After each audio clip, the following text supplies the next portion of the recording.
هو مفهوم الحب عندك؟ يعني ايه حب؟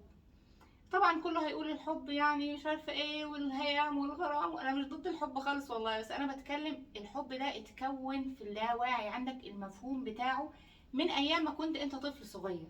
يعني ايه؟ خليني اديك مثال عشان تفهم انا قصدي ايه.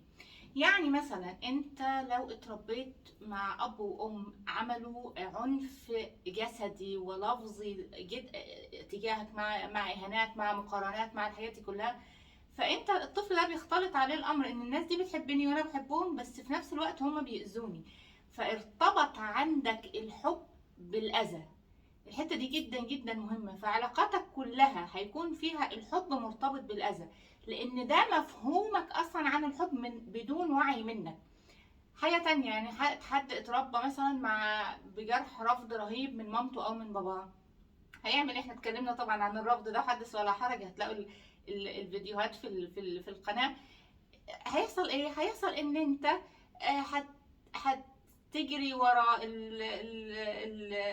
الشريك او الحبيب بتاعك، هتتعلق بيه جدا، هتبقى عايز تبذل كل غالي ورخيص عشان ارضائه، علشان تشحت منه كلمات الحب والتقدير، لان انت اتربيت على الرفض، والحب بالنسبه لك ارتبط بالرفض.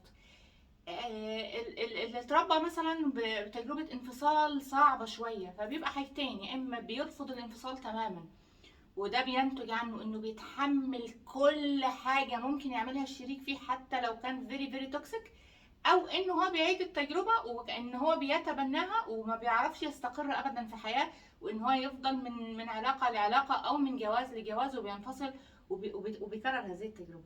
طيب هي الفكرة فين؟ الفكرة ان انا اعرف واقعد كده مع نفسي واكون صادق جدا مع نفسي واقول انا معتقد الحب عندي هو ايه، انا اتربيت على ايه، انا طفولتي كانت في موضوع الحب ده عاملة ازاي.